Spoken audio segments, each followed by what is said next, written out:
Sweden secretly has a really powerful military. Russia's invasion of Ukraine inspired Finland and Sweden to forego decades of military neutrality. According to Russian propaganda, Sweden would fall in just 2 days. In their fantasy version of the war, angry generals slam tables, maps glow red, missiles scream across the sky, and paratroopers drop in like victory is already guaranteed. State TV would have people believe that Stockholm is just a quick stop on the way to glory, that Russian troops would be walking through Gamla stan by Tuesday, eating cinnamon buns by Wednesday, and turning Sweden's peaceful fika into some kind of military fuel stop by Thursday. In this made-up story, tanks race across frozen roads, warships never run low on supplies, fighter jets never run out of missiles, and every obstacle magically disappears. The Gulf of Bothnia becomes a perfect highway, Sweden's forests become harmless scenery, and even the idea of resistance is laughed off like a minor delay before lunch. The propaganda paints Swedish submarines as myths, coastal defenses as decoration, and the entire nation as an easy target waiting to be taken. But that is where fantasy crashes into reality, because Sweden is not some weak country standing alone with nothing to fight back. It is one of the most heavily prepared, technologically advanced, and geographically difficult countries in Europe to invade. Its forests are dense, its winter is brutal, its coastline is dangerous, and its military doctrine has been shaped for decades around one brutal idea: make any invasion so painful that the attacker regrets starting it. Sweden may look calm from the outside, but beneath that calm is a defense system built with precision, discipline, and long-term planning.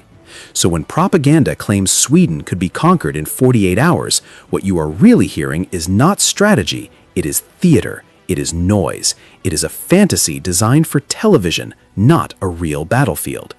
And once we strip away the dramatic music, the heroic narration, and the fake confidence, what remains is the truth. Invading Sweden would not be a quick victory, it would be a military nightmare. Before we go deeper, take 1 second to like this video and subscribe.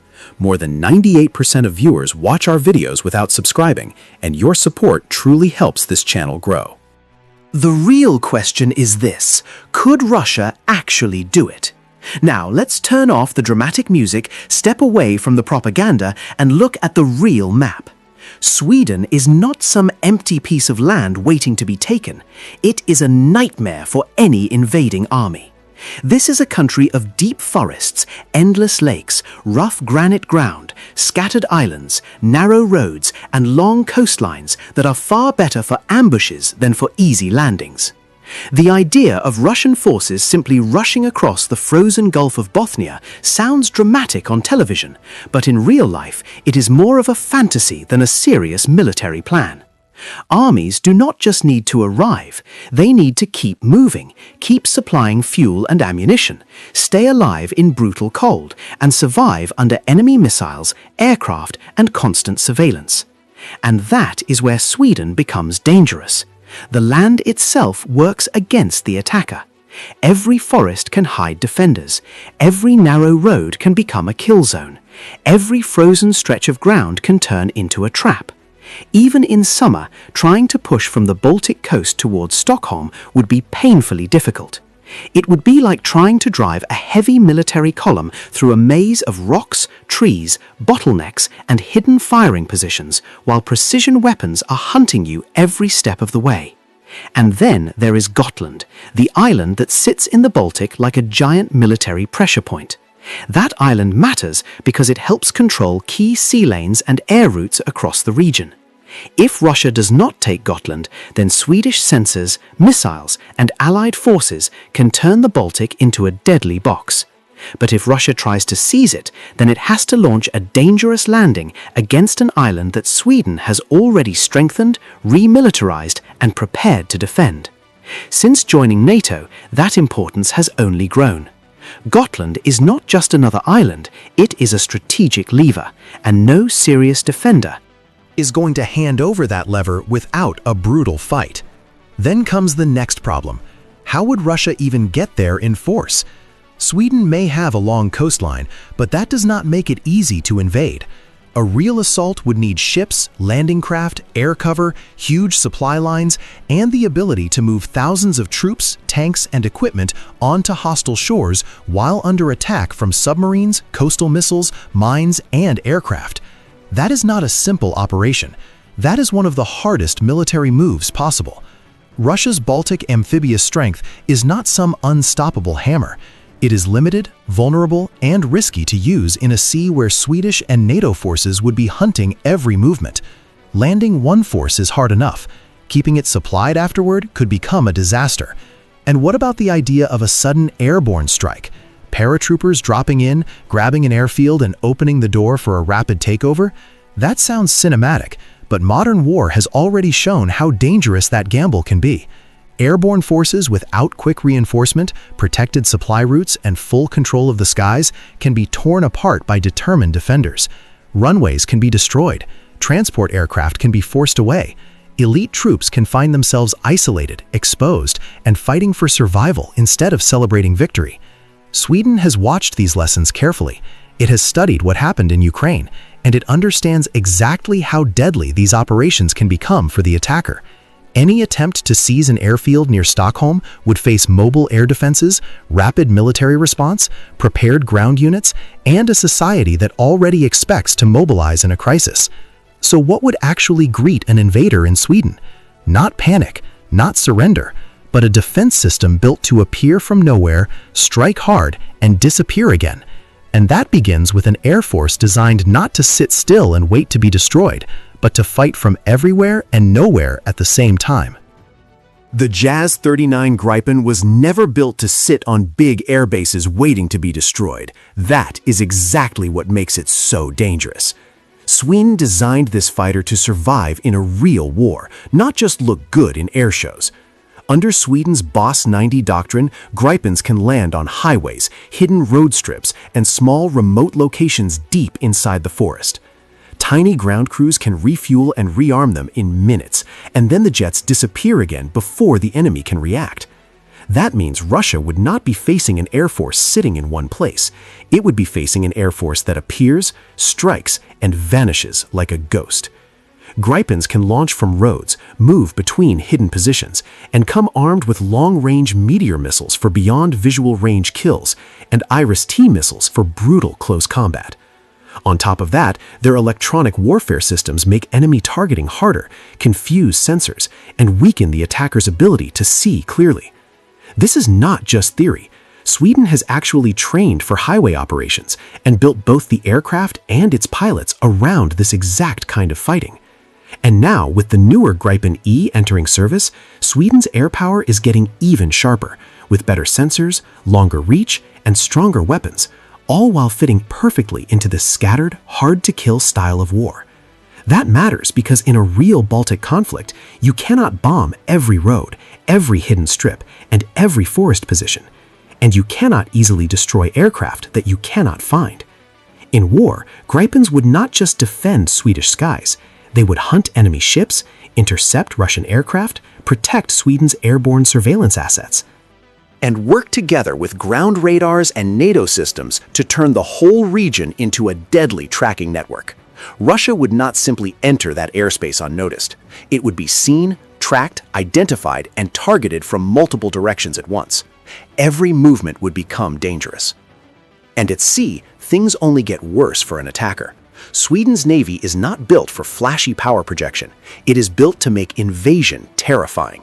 The Visby-class corvettes are fast, stealthy, and armed with RBS-15 anti-ship missiles, while Sweden's restored coastal missile forces bring even more of those missiles onto land, pushing a lethal anti-ship zone deep into the Baltic Sea. Then come the submarines, and this is where any invader truly starts losing sleep. Sweden's Gotland-class submarines are among the quietest and most dangerous diesel-electric boats in the world. In military exercises, Swedish submarines have already shown they can slip through advanced naval defenses and strike high-value targets. For any Russian transport ships or landing forces trying to cross the Baltic, that is a nightmare. And with the new A-26 Blanking-class approaching service, that underwater threat is only going to grow. An amphibious invasion across a narrow, watched sea while Swedish submarines lurk below is not a clean military operation. It is a disaster waiting to happen. On land, Sweden's thinking is just as dangerous for any attacker. The plan is not to stand still and absorb the blow. The plan is to survive the first strike, scatter, regroup, and slowly bleed the invader until larger allied power crashes down on them. Sweden's home guard plays a huge role here. These are tens of thousands of motivated, locally rooted troops who know their own towns, bridges, rail lines, roads, and neighborhoods. They can mobilize fast, create obstacles everywhere, delay enemy movements, and force invading forces to waste time and manpower just trying to move forward. Meanwhile, regular army units, artillery, and aircraft strike the enemy where it hurts most. And then there are Sweden's cities. Stockholm, Gothenburg, and Malmö would not be easy prizes. They would become urban strongholds, full of choke points, water barriers, narrow access routes, and hard defensive positions. Between those cities lies more forest, more rough terrain, and more places where an invader could be trapped, hit, and worn down. This is why Sweden's total defense model matters so much. In Sweden, defense is not just the job of the army. The whole society is part of the plan. The country has rebuilt the idea that in a national crisis, everyone has a role. Conscription is back, it is expanding, and Sweden is increasing the number of people trained for national defense. These conscripts are not preparing for some distant foreign battlefield. They are training to defend Swedish land, Swedish roads, Swedish forests, and Swedish towns, exactly the places an invader would have to cross. The real power of that is not just numbers, it is staying power. It means Sweden can keep putting defenders in the field, keep holding ground, and keep slowing the enemy while higher-end military assets do their work. By the time an invader thinks it has broken through, it would find that the country is still fighting, still organized, and still dangerous. And all of that is before we even get to the air defenses, which make the problem even worse for any force trying to attack Sweden. Sweden's air defense is built in layers, and that makes any attack far more dangerous than it looks on paper. From shoulder-fired RBS-70 NG systems to Iris-T SLS and powerful US-made Patriot batteries, the goal is not to create some perfect invisible shield in the sky. The real goal is to make every Russian aircraft, missile, and drone fly into a nightmare. It forces enemy pilots to change routes, makes cruise missiles easier to intercept, and punishes anything that stays in the air too long. And when you combine that with Nordic air cooperation and NATO's wider air and missile defense network, the danger multiplies fast. At that point, Russia would not just be flying into Swedish defenses, it would be flying into a giant web of radars, fighters, missile batteries, and tracking systems spread across multiple countries. The more Russia attacks Sweden, the more NATO begins to answer back. And that brings us to the bigger reality check. What can Russia actually do on its own right now? After 3 years of war in Ukraine, Russia has adapted in some areas, yes, but it is also burning through men, vehicles, and ammunition at a brutal pace. Its airborne forces have already paid heavily for risky operations that failed to deliver clean victories, and its amphibious forces are not some endless reserve of power waiting for a Baltic invasion. Russia can still generate force, but generating force is not the same thing as projecting it across the sea, landing it on hostile ground, and keeping it alive under fire. That is where the fantasy starts to break apart. A serious operation against Sweden would have to happen under the eyes of NATO satellites, patrol aircraft, drones, naval surveillance, and Swedish sensors. Every move would be watched, every ship would be tracked, every staging area would be studied. The real problem is not just building an invasion force, it is getting enough of that force across the Baltic, landing it intact, and then supplying it while Swedish missiles, submarines, aircraft, and NATO systems are trying to tear it apart. That gap between military ambition and actual transport capacity is massive, and in war, logistics is often the quiet killer. Ukraine already exposed how fragile Russian supply lines can become, how vulnerable fuel and ammunition convoys are, and how quickly armored columns can turn into targets when they are forced onto narrow roads under drone and artillery attack. Russia has increased production, found outside sources for munitions, and learned some painful lessons. But a Swedish campaign would demand something even harder, keeping an invasion supplied across a contested sea while NATO watches everything, and Sweden prepares every road, bridge, and forest route for defense. That would not be a clean show of power. It would be a grinding endurance test under constant pressure. And that is before we press the biggest button of all, NATO. Since joining the alliance in March 2024, Sweden is no longer a country Russia could hope to isolate in a major war. An attack on Sweden would mean a direct confrontation with NATO, triggering Article 5 and bringing in alliance logistics, allied planning, American and European air power, and regional military coordination built around one central goal: deny Russia freedom of action in the Baltic and Nordic region. The Baltic Sea is no longer some open military playground. It is surrounded by NATO countries, watched by allied ISR, and filled with systems designed to track, target, and strike. The moment Russian forces move towards Sweden, they would not be facing one determined defender. They would be facing an entire alliance that has already spent years preparing for exactly that kind of crisis. And if we go even deeper into the invasion fantasy, the problems only get worse. Let's say Russia somehow avoids the naval bottleneck and manages to drop paratroopers near a Swedish city. What happens then? Those troops would not land in some empty movie set. They would land inside a layered trap of home guard units, police, reserves, rapidly moving mechanized forces, and special operations teams already trained to react fast. Sweden's roads can be blocked, bridges can be blown, simple obstacles can turn movement into chaos. Choke points would multiply, drones would start hunting, and artillery would begin landing with brutal precision. In cities, things would become even deadlier. Urban warfare in Sweden would be a slaughterhouse for any attacker. Small defender teams armed with anti-tank weapons, Carl Gustavs, and drones could turn streets, intersections, and narrow access points into fatal funnels. The idea that Stockholm could just fall by Tuesday only works in propaganda because propaganda treats cities like movie sets with empty roads, helpless defenders, and geography that obeys the script. But Stockholm is not that.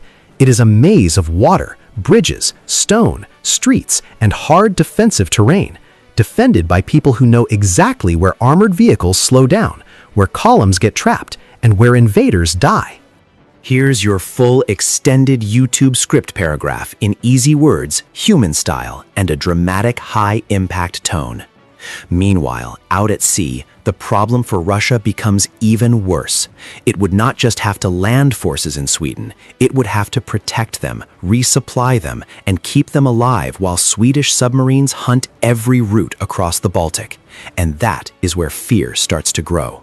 Sweden's Gotland-class submarines, and soon the newer A-26 boats, are not just weapons. They are silent nightmares under the water. These submarines are so hard to detect that even the US Navy once studied them closely because of how dangerous they were in exercises. In one famous case, a Swedish submarine managed to slip through a carrier group's defenses and score simulated kills, embarrassing one of the most powerful navies in the world. Now imagine that same stealth stalking slow, predictable Russian supply ships trying to cross the Baltic while hostile aircraft, missiles, and surveillance systems watch from above. That is not a path to conquest. That is a slow and costly collapse. And it gets worse the moment Russian armor starts rolling inland. Sweden's artillery is not there to make noise. It is there to kill with precision. Smart munitions like the bonus sensor-fused shell are built to hunt armored vehicles from above, striking the weak top armor with brutal efficiency. Smoke, confusion, and fake targets do not easily save you from that. So any invading force trying to push tanks and armored columns off a contested beachhead would quickly discover that Swedish artillery is not passive. It is smart, accurate, and extremely unforgiving. In simple words, if Russia brings armor to Sweden, Sweden already has the answer waiting in the sky. And then we come to the favorite lines of propaganda. We'll just ski across the Baltic. No, you won't. Ice, wind, visibility, and brutal weather are not loyal helpers of military planning. They are chaotic, dangerous, and impossible to fully trust. We'll jam everything. Sweden has prepared for that too. Its forces are built around dispersed operations, hardened systems, and backup networks designed to keep fighting even when communications are under pressure. We'll control the skies. Not easily. Not when Nordic fighters can operate from road bases, not when NATO radars are connected across the region, and not when every air movement is being watched and shared in real time. We'll take Gotland in hours. With what exactly? Limited amphibious lift, under threat from submarines, against an island that has already been reinforced, defended, and planned around by Sweden and its allies. The fantasy sounds good in a TV studio, but the numbers do not support it. And let's say somehow a beachhead is created anyway. That is not the end of the problem. That is the beginning of a larger disaster. Because the moment an invader sets foot on Swedish soil, the clock starts ticking against them. NATO reinforcement plans for the Nordic region have become a major focus in recent years. From Arctic routes to Baltic choke points, Alliance keeps preparing, training, and rehearsing. Every extra day Russia would spend trying to hold ground in Sweden is another day that NATO's picture becomes clearer. Allied strength becomes larger, and long-range firepower becomes heavier. The invader would face a terrible choice: expand fast or die slowly.